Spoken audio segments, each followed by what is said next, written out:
Killer Klowns from Outer Space, the game, brings the campy horror classic from the 80s to life in a thrilling, asymmetrical multiplayer format. If you're a fan of games like Dead by Daylight or Friday the 13th, this might be right up your alley. But before you dive in, let me walk through the game's finer points and give it a final rating.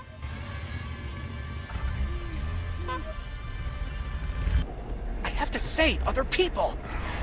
Every match begins with you playing as either a human or a clown, each with distinct goals and a 15-minute time limit to achieve them. You'll find yourself in various play areas, chosen at random, filled with loot for humans and cotton candy cocoons for clowns. Completing your objectives before the timer runs out is a race against the clock, making for an intense and exhilarating experience.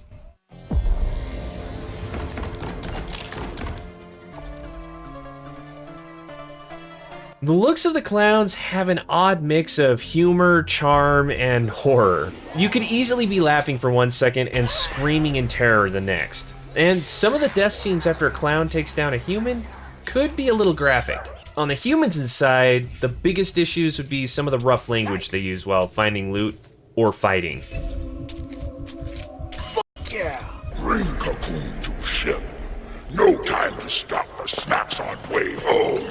You start with access to 2 clown types, with more unlocking as you level up. Customize your loadouts with preferred clowns and equipment, and select a look before each game. While customization options are initially limited, purchasing extra packages can unlock more extravagant looks. You must kill the soft-skinned humans. Hunt and kill and eat in any order. As a clown, you'll team up with 2 others to initiate the Clownpocalypse by powering up generators scattered around the map by hanging cotton candy cocoons. Track down stray cocoons or hunt humans to wrap them up into cocoons. You can detect noise from a distance, making it much easier to locate and trap the sneaky humans.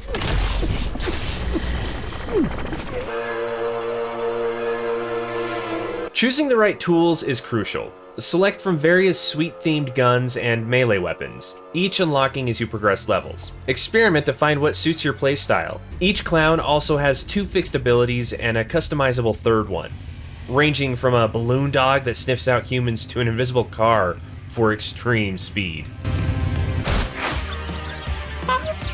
Any clown chases me, gotta slam a door right in his face to slow it down. As a human, you and 6 others will work together to survive and escape the clown onslaught. Customize your loadout with different archetypes that affect stats like strength, stamina, and speed. And you can tailor your character's looks and voice to your preference. Go back to... What's happening to me? I need a weapon. Your main goal is escape. While you can fight back against the clowns, most of your time will be spent scavenging for essential items like spark plugs, key cards, and gasoline. Escape routes are limited, creating a tense balance between cooperation and self-preservation. If you manage to escape or happen to die, you do have the option to play mini-games and help your fellow humans out by giving them items for every win you get. Gotta smash those bogus clowns into paste. Survival tools are scattered throughout the map. Find food for health, drinks for energy, and bludgeoning tools for defense. Sharp items can finish off downed clowns or help you escape from cocoons. Teamwork is vital, as you may need a friend to free you if you end up trapped.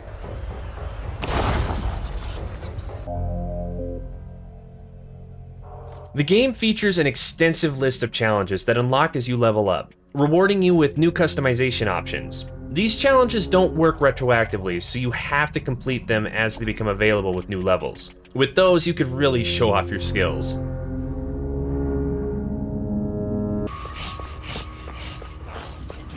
I've never played an asymmetrical multiplayer game like this before, and while it was fun, it didn't quite fulfill me. However, this personal preference won't affect my rating too much. The visuals are fantastic, faithfully recreating the original movie's aesthetics with modern graphics. The environments are unique and well designed with clear, distinct areas. I'm giving it a 5. There wasn't a huge story involved with the game, just playing in the same places for hours on end with the same goals in mind depending on the team I was on. Clowns start and want to kill humans. Humans start wanting to kill clowns and escape. Very simple and straightforward. I'm giving story a 2. When I first started, it was fun figuring out the different gameplay for both sides. After playing a clown or a human, it was nice having an understanding of the mechanics for the opposite team. There were different loadouts I could choose for either side that would kind of change how I play, but I usually did the same thing over and over again. The mechanics worked well, but the simplicity and repetition earn it a 3.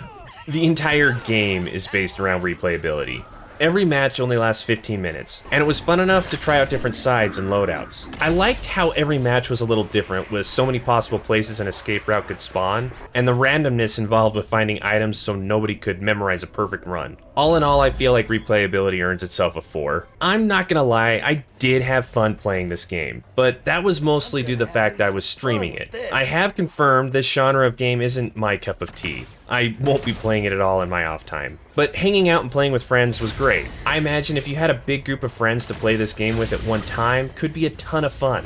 But at the end of the day, I'm giving fun a 2. Bringing Killer Klowns an average score of 3.2 out of 5, earning its spot right there on the top shelf. I may not have really liked the game, but if you're into this stuff, I feel like this is a good, honest score. Or maybe this game is too similar to other titles and just feels like the same thing, just a different look. If you're not sold on Killer Klowns from Outer Space, the game, you should definitely check out the playlist of everything I've covered so far this year.